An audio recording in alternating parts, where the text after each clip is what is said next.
Another day, another basketball stories na naman ang pagkukwentuhan natin.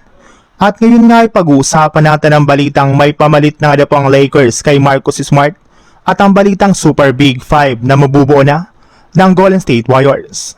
Simula nga po nang mawala ang karamihan sa mga key players ng Lakers ay agad na nga po nila itong pinalitan ng mga bagong manlalaro ngayong offseason.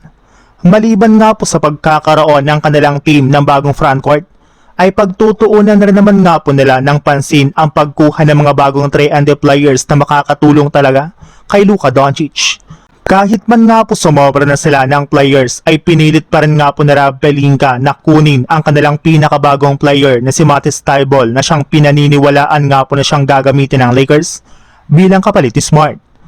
Halos hindi rin naman nga po nagkakalayo ang playing style nilang dalawa, since pareho rin naman nga po silang legit na trendy players na gumagawa talaga ng mga hustle plays.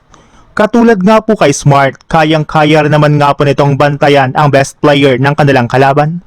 Mapagkakatiwalaan rin naman nga po ang kanyang scoring at shooting sa 3-point line na siyang rason bakit pwede siyang gamitin ng Lakers bilang kanilang bagong starter next season, kagaya ng ginawa nila noon kay Smart. Ito na nga po ang dahilan bakit kahit man wala na silang bakanting pwesto sa kanilang lineup ay kinuha pa rin nga po nila ito sa free agency market. Sa ibang balita naman, kung sakasakali man nga pong piliin talaga ni Lebron ang Just W ngayong offseason, ay magkakaroon pa rin nga na po ng disadvantage dito ang kanilang team sa dami ng mga matatandang veterano sa kanilang lineup. Kaya imbis nga po na gumanda ang kanilang performance ay bumagal pa nga po ang kanilang galaw sa loob ng court. Kita naman nga po ninyo na hindi nga po naging epektibo noon sa Lakers ang ginawang pagkuha nila ng mga veterano bilang teammate ni Lebron. Kaya kailangan na nga talaga ng kanilang team na gumamit ng batang player na magpapabilis sa kanila.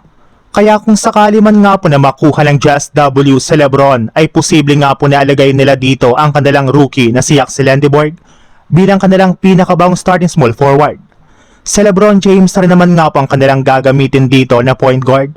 Si Stephen Curry ang maglalaro bilang shooting guard, habang si Draymond Green naman ang magiging power forward at si Kristaps Porzingis ang kanilang magiging starting center.